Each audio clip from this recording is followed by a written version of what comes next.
Olá, pessoal, boa noite. Mais uma live hoje com a nossa presidente do Sindicato dos Profissionais de Educação Infantil da cidade de São Paulo, Claudete Alves, que vai fazer um debate com a gente aqui do impacto de toda essa situação na educação, tanto do ponto de vista dos pais, dos alunos e principalmente dos profissionais de educação, como eles estão vendo essas medidas, quais as preocupações estão colocadas.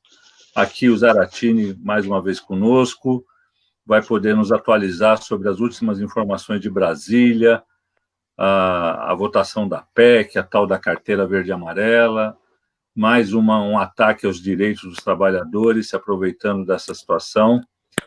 Mas antes disso, eu queria que quem estiver nos assistindo possa curtir, compartilhar, para que essa live tenha o maior alcance possível, porque a gente vai tratar de temas importantes e sempre é interessante que ela possa ser divulgada amplamente. A gente já está aqui com a Débora Neri, com a Kátia Moraes, com a Mi Carvalho, enfim, o pessoal chegando aí para fazer comentários. Por favor, podem fazer comentários, perguntas, que a gente vai procurar responder na medida do possível.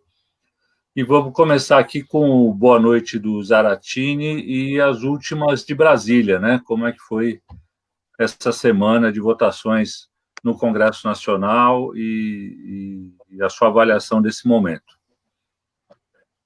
Bom, primeiramente, boa noite aí, Donato, boa noite, Claudete. Prazer aí a gente estar participando dessa live, né? Cumprimentar todos que estão nos assistindo e dizer que, bom, nós tivemos na votação do Congresso uma vitória e uma derrota, né? Uma vitória quando nós aprovamos aí na segunda-feira o projeto que era conhecido como Plano Mansueto e que nós viramos ao contrário esse Plano Mansueto, né? Eles queriam, para permitir que os estados fizessem novos financiamentos, eles exigiam congelamento de cargos, congelamento de carreira, reformas de previdência violenta e privatizações de várias coisas, né? Isso nós tiramos fora e aprovamos um projeto que os estados e os municípios vão receber tudo que eles tiverem de redução do IS dos estados, tudo que eles tiverem de redução vai ser reposto pelo governo federal. E que também os estados e municípios vão suspender o pagamento da dívida que eles têm com o governo federal, com o BNDES, com o Banco do Brasil, com a Caixa. Então, foi uma vitória muito importante e o governo agora está votando no Senado, está querendo derrubar o projeto no Senado. Mas na Câmara nós aprovamos por uma margem muito grande. Mas, por outro lado, no dia seguinte, anteontem, nós perdemos a votação da medida provisória 905. A medida provisória 905 é uma medida provisória cruel, é a tal da carteira verde e amarela, né? Carteira verde e amarela é uma forma de contratação que vai valer para jovens de 18 a 29 anos e para adultos com mais de 55 anos. E a pessoa que for contratada vai ter menos direitos do que na CLT, né? Vai ter, por exemplo, o 13º e o abono de férias não vão ser pagos mais separadamente, vão ser diluídos no salário. Então, se você dilui no salário, você reduz o valor do salário. Então, é uma malandragem aí dos empresários, do patronato, para exatamente diminuir o salário dos trabalhadores, né? Então, fizemos 12 horas de obstrução e, infelizmente, não conseguimos aprovar, mas ele saiu menos pior do que a medida provisória original do Bolsonaro, né? Então, vamos dizer assim, não foi uma vitória, foi uma derrota, mas não tão grave assim como era previsto.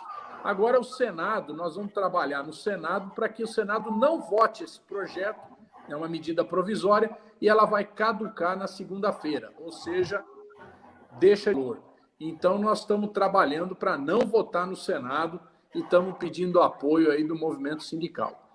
Agora, duas coisas que aconteceram são importantes. Uma é que o Mandetta Dodô, caiu aqui. Então, o Mandetta caiu fora, foi demitido aí pelo Bolsonaro. Oi?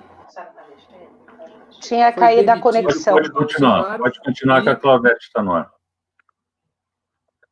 Tá. Ele foi demitido pelo Bolsonaro, entrou um novo ministro. Evidentemente, o novo ministro, o objetivo dele vai fazer tudo que o Bolsonaro mandar. Eu não acredito que vai ser um ministro que mude isso, né? Então, essa é uma novidade que está em todos os jornais. Não estou ouvindo nada.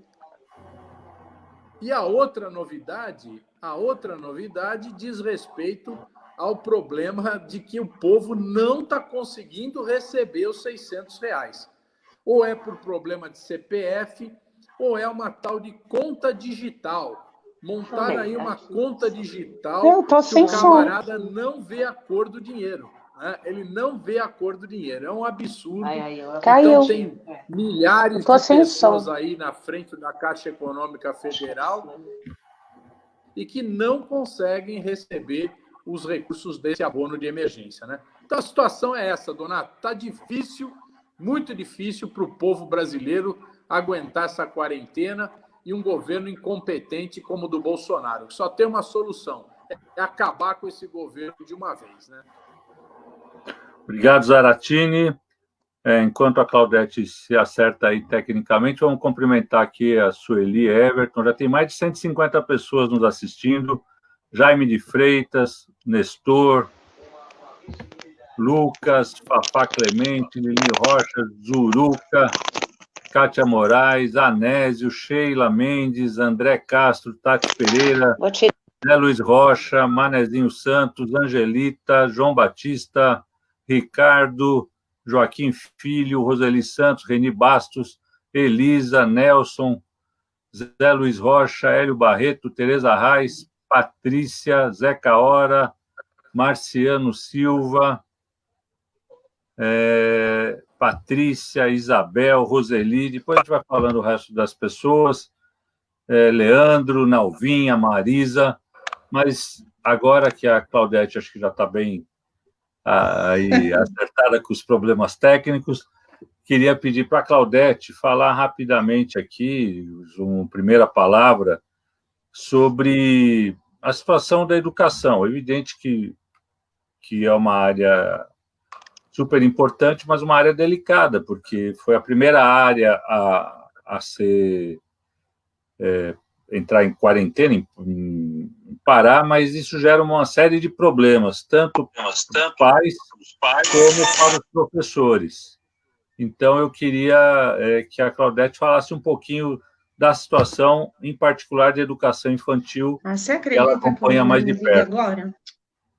Você pode falar, Claudete? Você me ouve? Dá para ouvir? O som, você me ouve bem, Donato? Sim, a gente ouve bem você, pode falar. Boa noite, Donato, obrigada pelo convite, boa noite, Zaratini, boa noite a todos que nos assistem por essa live. Eu tenho dificuldades com as tecnologias, então eu já arranquei esse negócio aqui, que o som, o fone de ouvido, espero que vocês me ouçam. Bem, a educação, como penso eu, toda a sociedade está vivendo um momento super dramático, né? Essa coisa inédita desse isolamento social, ela é muito angustiante, tanto para educadores como para os educandos, né? Então, nós temos, na cidade de São Paulo, uma parte da rede gestores e quadro de apoio nas escolas, e os demais todos no isolamento social. E é uma série de conflitos, né? Como que é isso? Como será o amanhã? As notícias que nos chegam dão conta de que, quando voltarmos, nós não encontraremos mais o mundo que nós deixamos. essas incertezas todas e toda essa negligência oriunda aí, principalmente do governo federal, que faz com que as pessoas fiquem confusas, enfim, é uma situação conflitante, né? Eu penso que a educação também sofre, como todos os demais setores. Há quem diga, não, a grande parte está em isolamento social, protegidas, enquanto outros funcionários estão no fronte, né, na saúde, na funerária, no transporte e tal, mas não é bem assim, né? A gente sabe o quanto tem sido difícil para os educadores do modo geral. Por quê? Muitos trabalhadores estão no home office, por exemplo, o pessoal da burocracia e tudo mais. No caso dos educadores, o nosso trabalho é tete a tete, é com toque, é o olho no olho. Então, é um momento muito difícil para todos nós, né? Então, nós estamos bastante preocupados. Eu penso que a categoria, com essas determinações aí impostas de cima para baixo, né? Para a rede, no sentido dessas pretensas aulas online, dessa modalidade, dessa interação, eu acho que mais para frente a gente pode falar um pouco mais sobre isso, mas é uma situação dificílima, né? Nós sabemos que dias mais duros virão, e a educação vai ter que responder de alguma forma. Nós teremos que nos ancorarmos uns aos outros e com os apoios aí externos, para que também seja preservada a saúde mental dos educadores e de educandos. Então, é nesse sentido que é o nosso norte, né? É o nosso norte e a nossa expectativa aí perante a essa pandemia horrorosa. Zaratini, como é que você está vendo aí essa situação que a Claudete relatou? Zaratini deu uma congelada aqui, né?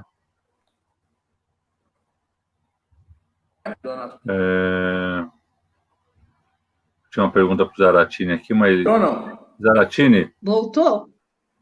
Voltou. A rede está ruim, né? O Nelson fez uma pergunta aqui para você. Temos que fazer um material do pacote de maldade do Bolsonaro para nós divulgarmos nas redes sociais.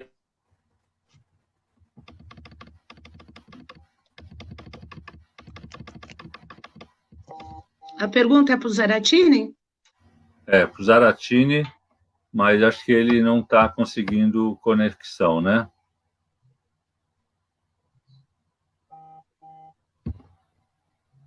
Mas vamos continuar falando aqui, então Claudete. Essa questão que a Secretaria apontou aí de aula online, na educação infantil é ainda mais inviável, né, me parece, porque a gente está vendo aqui conosco as dificuldades de conexão. Imagina a maioria das crianças que não tem acesso nem a um computador ou a um celular, e com uma conexão, um pacote de dados que não tem Wi-Fi, nada. Então, uma grande parcela das crianças vai ser excluída desse aprendizado online aí que a Secretaria está montando, né? Então, Donata, é verdade, mas tem o seguinte, eu acho que a gente precisa separar as coisas. Uma coisa é educação à distância, que eu penso que é uma medida horizontal, onde permeia uma série de interesses, como o homeschooling, como implantar no ensino fundamental e médio a educação à distância. A outra coisa é a possibilidade da educação se utilizar das ferramentas aí das tecnologias para melhorar a questão do trabalho educacional. Mas o que a Secretaria faz? Ela coloca de cima para baixo, sem ter discutido com a rede, com os sindicatos. A gente solicitou e muito de como seria essa interação, porque todos nós sabemos que uma boa parte dos educandos da cidade não reúnem as condições mínimas, tanto do ponto de vista da habitação, quanto das condições tecnológicas. Aí eles dizem assim, bom, mas todos receberão apostila de apoio para garantir, hoje mesmo o secretário de Educação, num programa matinal aí de uma rede importante de televisão, dizia que 150 mil de 1 milhão de alunos estavam com os seus endereços residenciais atualizados e que passariam a receber de 1.150.000 como uma forma de apoio. Então, o que eu penso sobre isso? Eu fico num dilema, como acredito que a grande maioria dos educadores. Primeiro, não se respeitou a liberdade de cátedra dos educadores. Agora, o fato de não ter respeitado com esse formato a liberdade de cátedra dos educadores não significa que a educação tenha que ficar de braços cruzados, mas eu acho que a principal diretriz e o respeito teria que ser esse, de respeitar a liberdade de cátedra de cada educador, para que ele pudesse fazer essa interação com as famílias e com os alunos. E aí, enquanto o Zaratini não volta, se você me permite, eu ainda queria trazer para o debate 2 pensamentos, da Hannah Arendt e do Francesco Tonucci. A Hannah fala dessa importância da educação, acolher essa criança, esse aluno, e não deixá-la à sua própria sorte. E o Tonucci, ele fala que nessa pandemia não seria o momento de imputar aos educandos tarefas, né? Ele faz toda uma crítica, ele fala que as crianças não sentem falta do professor, e sim do ambiente físico da escola, que essa criança ela já fica muito presa, desassistida, e que, na verdade, esse momento de reclusão, ela deveria ser proporcionado a ela a possibilidade dela refletir, dela fazer um diário secreto, dela poder respirar a liberdade. Então, o modelo asfixiante que, segundo Tonucci, assola aí as escolas pelo mundo afora. Agora caiu. Caiu? Não, você está aqui. Deixa eu te fazer uma pergunta que o pessoal está passando aqui, da Tereza Reis. Claudete. Acho que a Claudete travou agora. Vamos lá, então a gente vai conversando, ela está voltando. Então, eu quero cumprimentar várias pessoas que estão nos acompanhando aqui, já são mais de 150. Agora, essa aqui não volta. Vamos pegar aqui o nome das pessoas. Tem o Leandro Rocha, tem Isabel, Isaías Nicolau, a Joélia, o Diego Lima, lá do Jaguaré, da Praça 11. Grande abraço ali, da padaria Rainha da Praça, já comemos muito sanduíche nessa padaria. André Oliveira, a Tereza Reis, Lu Vieira, Magda Messias,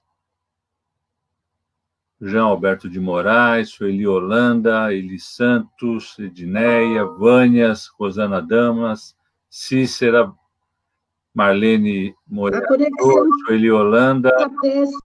Você está voltando, Claudete, voltou. Eu vou Desculpe, mas eu não ouvi, tinha caído.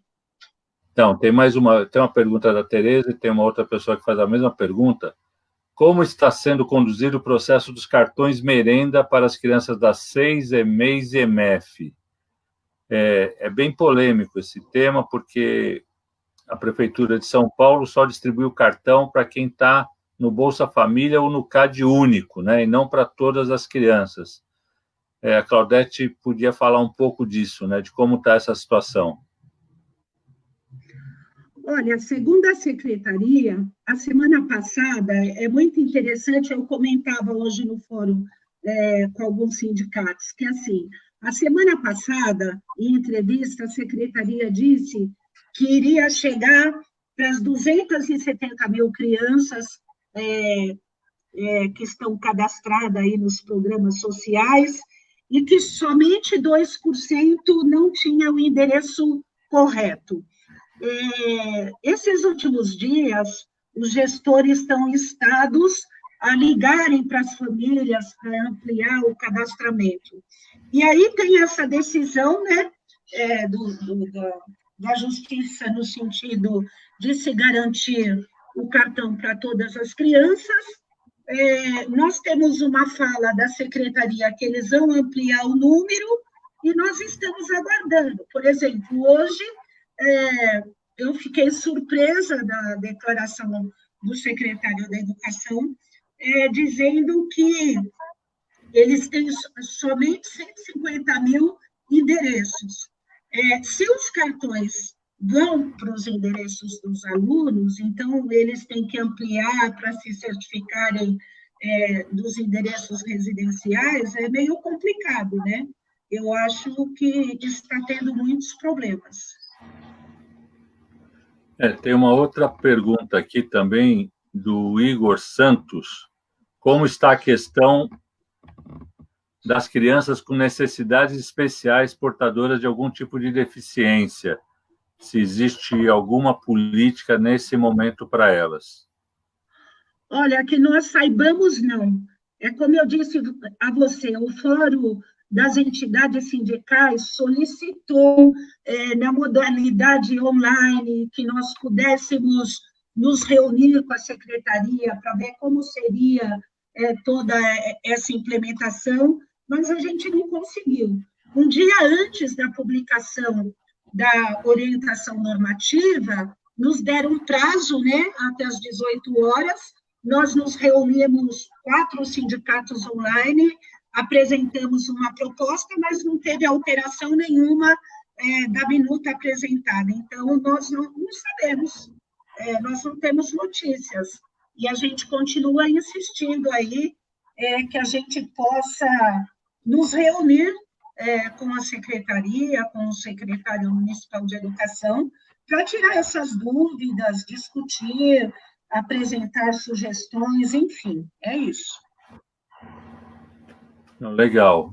Sobre o cartão alimentação, só para as pessoas terem dimensão, eles fizeram uma contratação de uma empresa para fornecer o cartão para 350 mil cartões, né? Só que a rede tem quase 1 milhão de crianças, né? E a criança, quando estava na escola, recebia merenda. Era um direito de todas as crianças, não só aquelas que estão no Bolsa Família ou no CAD único. Então, tem um problema conceitual aí, né? Nesse momento, muitas famílias estão sem renda e não são necessariamente aquelas que estão no Bolsa Família, mas muito provavelmente famílias que até tinham uma condição de renda, mas que abruptamente, por ser autônomo, por ser informal, enfim, ou ficaram desempregados abruptamente e precisam muito desse recurso. A bancada do PT está cobrando isso aqui na Câmara, a gente, junto com outros vereadores, não só do PT, estamos cobrando a Prefeitura para que isso aconteça. Na Comissão de Finanças, nós já, inclusive, pedimos uma reunião com o próprio secretário para a gente poder discutir essa questão. A Joélia pergunta: oi, Claudete, gostaria que você comentasse sobre a suspensão do pagamento das jornadas dos professores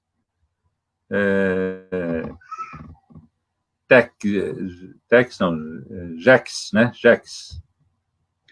GECs e TECs. Então, saiu as DREs estão expedindo comunicados, pedindo levantamento da quantidade de JECs, de TECs, de adicional noturno e de PEA. Isso se deu no dia de ontem. Hoje, os sindicatos se reuniram, os 4 sindicatos que permanecem no fórum, e nós elaboramos um documento solicitando informações da secretaria. Qual será a utilização disso? É claro que causou espécie, espanto, está todo mundo muito assustado, a gente entende que a situação é dramática, mas, assim, não teve discussão com ninguém, a gente não sabe o porquê desse levantamento, se é para cortar, né, visto aí da apreensão do conjunto dos servidores, Nonata. Aí eu já queria aproveitar, fazer uma solicitação a você, enquanto presidente da Comissão de Finanças da Câmara, que possa indagar ao Covas a quantas anda a saúde financeira da Prefeitura. É uma pena que o nosso deputado está sem conexão, que eu também queria perguntar isso para ele, porque nós temos acompanhado aí toda a discussão acerca da perda de arrecadação de estados e municípios, bem como as discussões que estão havendo no Congresso Nacional, daquele plano lá no Sueto, né, que é para acudir estados e municípios. E as informações que nos chegam é de que não tem acordo, o que foi aprovado em primeira votação não tem acordo por parte do governo federal, aí, do Ministério da Economia, e eles querem aprovar um plano que já imputa de imediato penalidades de reduções salariais ao conjunto dos servidores públicos, como, por exemplo, congelamento de salário, descaracterização de gratificações, de 13º, enfim, toda essa coisa aí que todo mundo está acompanhando. E aí eu pergunto, e é isso que eu queria que você, enquanto presidente da Comissão de Finanças também, pudesse cobrar ao prefeito Covas de que, quando foi aprovado o Sampaprev, o ano passado, após aquela greve de 33 dias, um dos compromissos do prefeito foi que não imputaria mais nenhum desconto aos servidores. Porque, assim, se nós pensarmos que aqueles que estão no patamar de 27,5%, aí mais 14% de contribuição aí previdenciária e o imposto de renda, se for ter mais descontos para o conjunto dos servidores públicos, daqui a pouco os servidores terão que ir para as filas aí para tentar também um complemento emergencial. Então, é muita pena o Zaratini estar sem conexão, porque eu acho que muitos estariam querendo saber a quantas andam essa discussão, né? Então, assim, é o primeiro a pagar a conta, lembrando que esse conjunto de servidores não são marajás nem os parasitas que imputaram aí e venderam para a sociedade. Haja vista o que está acontecendo agora, né? Da necessidade de todos aí cooperarem. Então, nós encaminhamos esse ofício no dia de hoje, estamos aguardando um recado, mas para nós, Donato, seria muito importante a gente obter essas informações, a gente sabe do seu trabalho frente aí a essa questão de acompanhar a execução do orçamento da prefeitura, e a gente sabe que a cidade de São Paulo, diferentemente da grande maioria de outros municípios, tem uma saúde financeira que pode segurar uma onda aí, mesmo com toda a demanda que tem que ser atendida. Eu vou falar disso aqui, porque a Isabel está perguntando, o prefeito vai mandar algum projeto para a Câmara Municipal em relação a descontos do salário dos servidores? Hoje entrou o orçamento para 2021 na Câmara. Você pode informar se haverá menos dinheiro para educação e saúde? Na verdade, entrou a LDO, né, a Lei de Diretrizes Orçamentárias. Mas, aproveitando essas duas perguntas e o que você colocou, a Comissão de Finanças, que eu sou presidente, já convidou o secretário de Finanças, e a gente quer que ele vá segunda-feira, 11 horas, numa reunião extraordinária, ainda não tivemos resposta se ele irá, para discutir várias questões. Mas a situação financeira da Prefeitura é evidente. Se a crise se estender por muito tempo, fica mais difícil. Mas vamos dar alguns dados para vocês. A Prefeitura entrou esse ano com 3 bilhões de reais de superávit do ano passado. Então, além do orçamento desse ano, tem 3 bilhões de superávit que entrou. Eles argumentam que terão uma perda de receita, se tudo ficar parado, mais ou menos a como está agora, até junho, de 3.600 bi. E tiveram que dar um aporte de 1 bilhão a mais para a saúde.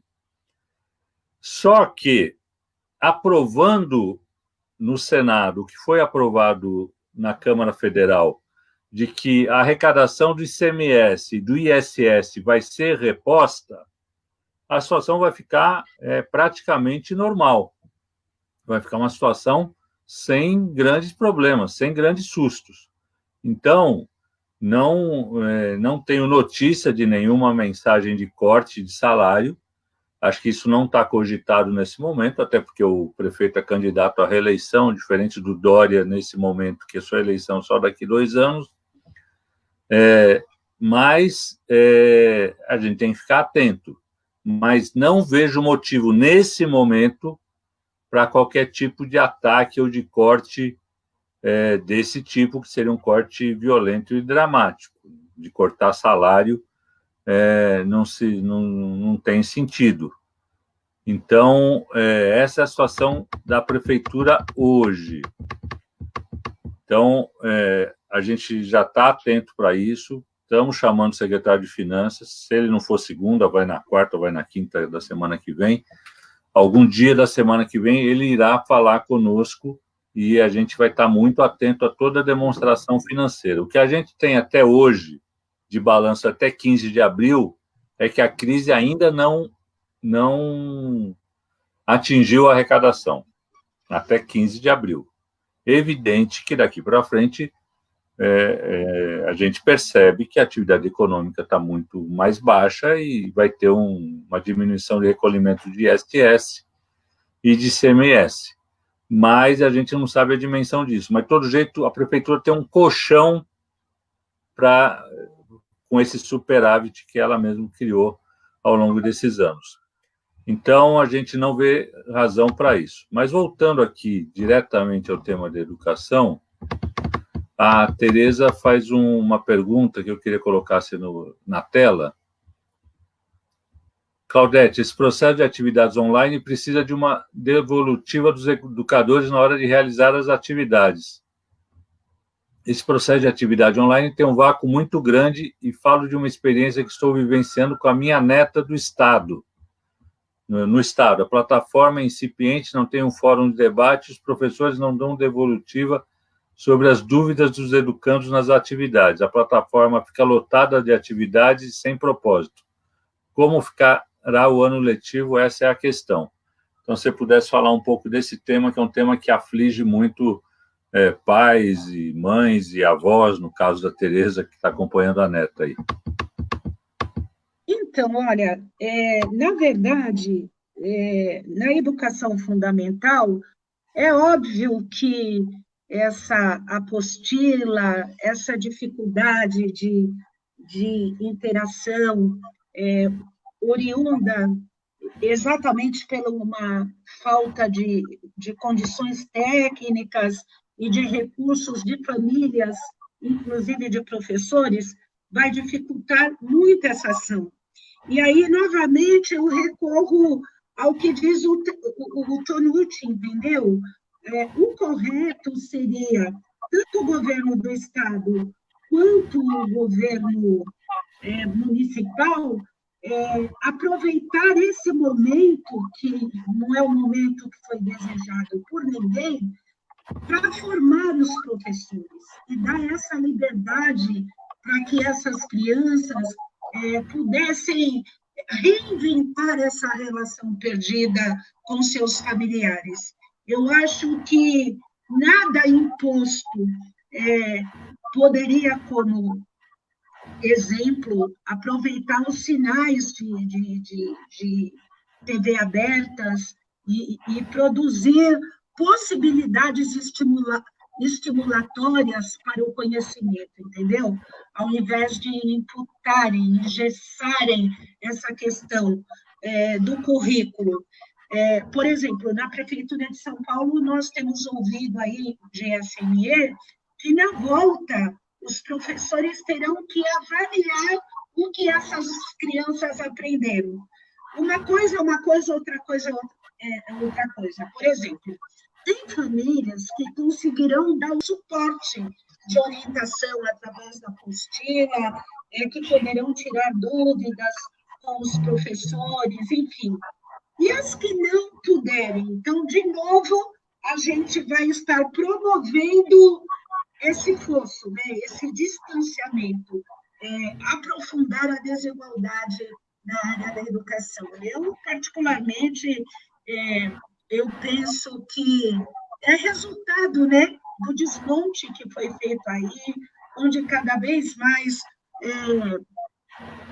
as discussões são ampliadas com os interessados, com a comunidade escolar como um todo. Eu penso que até para se utilizar dessas novas tecnologias, poderia ter uma capacitação nesse período ao corpo docente e possibilitar outras interações para os educandos, né? Para igualar, para que uns vão avançar nos conteúdos, no currículo que eles apresentaram, e uma grande maioria não. A gente sabe aí de todas as dificuldades, é uma pena.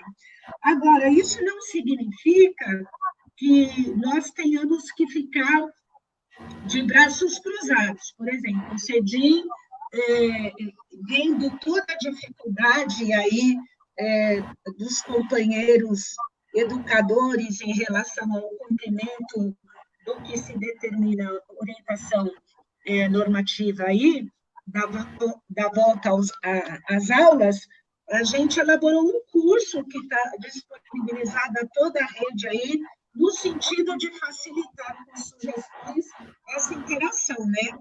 E aí é aquilo que a Hanna fala, né? A gente não pode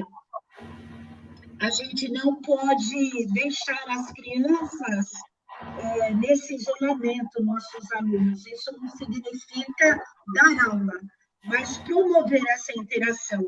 E aí, Donato, no momento onde os educadores recebem tantas críticas, eu sou testemunha que bem antes do prefeito Covas acenar que teria essa possibilidade, que teria esses livros aí, tal, para a educação infantil e para toda a rede, nós recebemos dezenas de vídeos de interação dos educadores, os professores e professores de educação infantil, com bebês, com as suas crianças, entendeu? Mas não como uma coisa impositiva, mas exercendo, de fato, essa docência, né? Que, para a Hanna, a gente concorda que a educação é onde se decide se nós amamos as nossas crianças o bastante para não expulsá-las do nosso mundo e abandoná-las à própria sorte, né? Então, já tem esse sentimento. O problema é o formato, a falta de discussão, e, obviamente, que jamais será substituído a mediação do professor, da professora, dessa coisa do toque, né? Então, eu penso que nós temos que ter muita maturidade, aproveitarmos esse momento que é dificílimo, para fazer as leituras, revisitarmos Paulo Freire, para a gente até poder nos localizar nesse meio, entender qual é o nosso papel nessa sociedade. E é muito difícil, né? Então, a queixa dessa senhora é a queixa de milhares, né? Então, tem pais desesperados, tem pais que acham que têm a obrigação, porque senão o filho vai ser penalizado. Agora, essas medidas do Ministério da Educação e dos governantes para que não se perca o ano letivo, elas não são seguras. O que significa o ano letivo? Não é? Como você vai quantificar numa pandemia, numa situação de um estresse emocional e social absurdo, como você quantifica e avalia o aprendizado, né, do aluno? Como você imputa ao professor que não está presente garantir essa mediação? Então, isso é um debate que vai ser conflituoso, mas será necessário, assim que terminar esse isolamento social, que eu espero que seja breve, né? Que a gente consiga o achatamento dessa curva aí, para tentar voltarmos a um mundo que não será mais o mesmo e dar conta dessas questões. Claudete, só para a gente ir indo para o encerramento, que a gente já tem nossos 40 minutos de live, eu vou colocar algumas perguntas que dizem respeito à atuação do CEDIM, e aí você responde em bloco. Eu vou ler todas, né? A Eliana Pereira, ela pergunta o seguinte: a respeito das perícias médicas para ingresso, alguma previsão? No meu caso, estou desempregada ainda, uma vez que ainda não consegui assumir. No caso, posso pedir esse auxílio emergencial? Ela está esperando a perícia médica para ingresso, imagino que na rede municipal, né? Isso deve, pelo que eu entendi, está suspenso, né? Deixa eu só... Eu vou ler. Oi, fala, Claudete. Não, é que, especialmente nessa questão, que tem uma angústia muito grande, você intermediou, logo no início da quarentena, aquela reunião na Secretaria de Gestão, que estava difícil o diálogo, e você viu que nós apresentamos uma pauta de reivindicação, como, por exemplo, o adiamento da caducidade do concurso para o final do ano, lembra? Que era uma preocupação que você tinha e eu tinha também, e conseguimos o compromisso da secretária em relação a isso, em que pese depois termos ouvido um parlamentar dizendo que ele tinha conseguido, enfim. As perícias médicas, elas foram adiadas porque exatamente todo o pessoal da saúde está envolvido para salvar vidas. Nós temos funcionários adoecendo, então não tem como, todos estão convocados para o fronte aí. A prioridade agora é tentar salvar as vidas das pessoas que adoeceram. Então, tão logo termine essa questão e normalize, vai se retomar da onde se parou, né? Então, como ela está desempregada, com certeza ela pode se credenciar aí para o auxílio de emergência, se ela não se encontra nessa condição aí de pagar imposto de renda e tal, não tem problema nenhum, ela pode se credenciar. Eu vou ler a Patrícia Aparecida. Na minha visão, se o secretário de Educação tivesse aberto um diálogo com a rede e sindicatos, com certeza a educação infantil seria incluída de forma diferenciada desde o início, pois temos o CEDIM, sindicato forte e excelentes profissionais atuantes na área. Claudete, há abertura de diálogo nesse momento com o SME, com a Secretaria de Educação? Deixa eu só ver.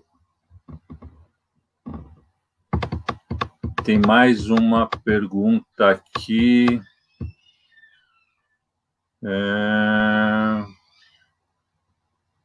A Sheila. A Sheila fala o seguinte: ontem participei de uma live com o Paulo Foch e ele disse uma coisa muito importante, que agora seria a hora de formação humana para todos e não essa preocupação com conteúdos. O Celso Firmino pergunta: Claudete, como ficará exatamente as atividades relacionadas à educação infantil propostas pela SME? Então, são perguntas bem sobre a atuação do sindicato, a relação com a secretaria, tá? Entendi. Para a gente concluir, bom, eu não posso ser leviana, as reuniões com os sindicatos não têm ocorrido, mas eu sou pentelha, eu tenho falado com o secretário da Educação. Agora, de tudo isso, eu posso ser contra o formato, eu não sou contra a interação proposta com as famílias, mesmo porque eu penso que está em jogo a saúde mental dos educadores ficarem confinados e recebendo seus salários, né? Tanto é que a gente já tinha exemplo de dezenas ou talvez centenas que já estavam fazendo essa interação. Então, tem uma coisa, Donato, que é importante registrar, e aí eu sei que alguns não entenderão, mas eu avalio ser dessa maneira, que talvez o fato da educação infantil estar inserida nessa instrução normativa é a garantia que nós vamos sobreviver. Porque, assim, ultimamente, todas as ações, hotelzinho, creche noturna, nos preocupava muito acabar com o cargo de P e tal, a priorização do atendimento na rede conveniada, a gente vinha um rolo compressor de asfixiamento do reconhecimento da importância da educação infantil. Então, tem uma coisa que me tranquilizou, a educação infantil, e isso eu até agradeci o Bruno, entrar na orientação administrativa, nessa orientação, né, de como fazer. E aí, não se trata de dar aula para bebê e criança, mas promover a interação com suas famílias. Eu acho que isso tem a sua importância, entendeu? E no formato, na plataforma que está imposta, eu acho que é um desafio aos educadores. Nós vivemos no mundo de hoje, onde aqueles que têm dificuldades como eu, a minha neta me ensina as tecnologias, fazer coisas no celular que eu não sei, também talvez seja um momento de formação, não é? Então, eu não vejo como algo impossível, não é dar aula para bebê.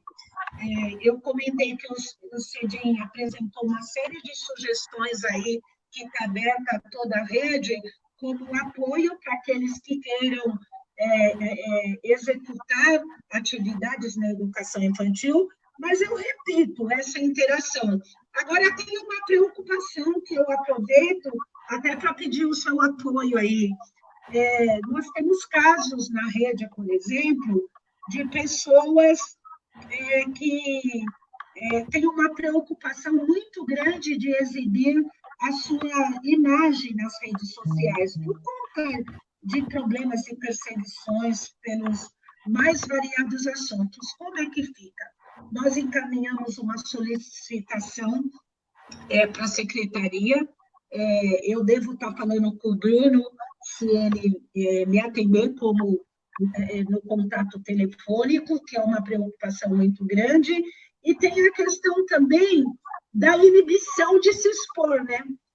Como que é isso? Tem uma plataforma aí, no plataforma Google, aí, dessa questão que a secretaria colocou, mas a gente tem aquelas pessoas que não conseguem, né? Interagir através das redes sociais. E aí, como fica? Eu penso que é um debate que vai permear aí as discussões, eu espero que a secretaria promova uma reunião online aí com todos os sindicatos para a gente tentar um entendimento acerca de todas essas questões que estão preocupando aí. Agora, uma coisa é fato, não dá para ficar de braços cruzados, nós não somos os parasitas que nos rotularam, certo? A gente só quer ter respeito e queremos ter condições para, numa situação como essa, e não se trata, você ouviu na reunião comigo, que a secretária disse que eu queria garantir conforto para os servidores. Não se trata de conforto, porque, assim, o governante tem que ver como um todo, né? Está todo mundo numa situação terrível, e não é porque vocês têm salário, está garantido, não sei o quê, mas ninguém está em casa porque quer. Aliás, nós estamos em casa por uma determinação do governo orientado pela área da saúde para ajudar a não asfixiar o sistema de saúde, né? Então, eu acho que esse momento de tudo, minha mãe costuma dizer que a gente tem que fazer sempre do limão uma saborosa limonada, e eu penso que esse momento aí de isolamento, que propicia às pessoas um tempo maior de reflexão, vai nos fortalecer no sentido de nós podermos fazer um convencimento para a sociedade que o Estado não pode ser mínimo, né? Que o Estado tem que ser máximo, que ele tem que responder aí ao exercício de todas as cidadanias possíveis serem ofertadas. Então, é uma pena que o deputado Zaratini caiu a conexão, porque eu queria que ele falasse um pouco a quantas anda aí a questão do Fundeb e dessa negociação aí para socorrer estados e municípios, mas você falou, eu acho que é isso, a educação não se furtará, eu acho que esse momento é um momento de aprendizado para as famílias e para o conjunto dos educadores. Eu quero aproveitar aqui para registrar a minha solidariedade aos gestores que estão nas escolas, ao quadro de apoio, e vamos torcer e esperar. Há pouco teve a troca de ministro, não que esse ministro não tenha também responsabilidade pelo caos que está aí, a gente não pode esquecer que ele foi o que orquestrou a volta dos médicos cubanos, né, naquela situação de desrespeito e defendia a privatização do SUS, mas estava fazendo um trabalho técnico. A gente espera que essa mudança não traga reorientações que nos façam sair do isolamento social e estoure aí a curva e o sistema de saúde não dê conta. E eu espero, sinceramente, que nós possamos ter saúde emocional e darmos a nossa contribuição nesse processo aí. A educação infantil está numa campanha solidária de arrecadação para compra de cestas básicas a serem distribuídas aí para a comunidade. Estamos fazendo a nossa parte na medida do possível e que respeitem a nossa liberdade de cátedra. Nós estaremos aí interagindo com os meios que nos são possíveis, com as famílias, nessa travessia, é isso. Legal, Claudete. Então, vamos para encerrar a nossa live de hoje, agradecendo também a Lourdes Bispo, a Rejane Patrícia, a Fatiminha, a Alba Hernandes, a Patrícia Cardoso, a Antônia Lene Santiago, Rejane Patrícia. Infelizmente não deu para responder todas as questões, são muitas. A Renata entrou mais de 150 pessoas, e tem muitas questões aqui, a gente não consegue responder a todas. Só uma última coisa, mas que você seja bem pontual, que a gente vai ter uma outra atividade em seguida, um outro fórum que eu tenho que entrar. A Renata Ribeiro pergunta, e sobre o novo concurso, será para PEI, quando será? Pergunta para a Claudete. Ô, Renata, Donato falou para eu falar pouquinho, mas eu estou instada a falar. O presidente que foi eleito está negociando a suspensão de concursos. O Dória como condição para auxiliar estados e municípios. Nós tínhamos, antes dessa pandemia estar aí na ordem do dia, o compromisso da secretaria e já estava sendo elaborado um novo edital. Veja bem, o Dória, o governador, já editou um decreto suspendendo nos próximos 2 anos a realização de novos concursos. Se nós pensarmos que o Covas e o Dória compõem a chapa aí, né? Ele era vice, o outro era prefeito, e a gente percebe que as ações estão muito articuladas, eu temo pela realização de um novo concurso, não é? Então, quando a gente fala que na hora da eleição a gente não pode passar um cheque em branco, é por conta dessas questões, né? A gente tem que avaliar qual é o projeto de nação, de Estado que a gente defende. Nós estamos aí nesse caos, nessa situação, porque houve o golpe. Hoje, imaginem, se não tivesse havido isso, o pré-sal, 75% dos royalties estaria na educação, na saúde, a gente poderia enfrentar essa pandemia, toda essa situação de uma outra forma, sem penalizar tanto aí aqueles que mais precisam, enfim. Então, eu quero terminar, Donato, eu me estendi, mas assim, ficar aqui, entendeu? Não dá mais para votar errado, porque o padre mandou, o pastor mandou, a amiga mandou, não sei o quê. Nós vamos ter que refletir muito sobre isso, entendeu? Tem que saber quem defende o quê na hora de decidir. É isso. Deu agora um problema na conexão da Claudete, bem no finzinho. Voltou?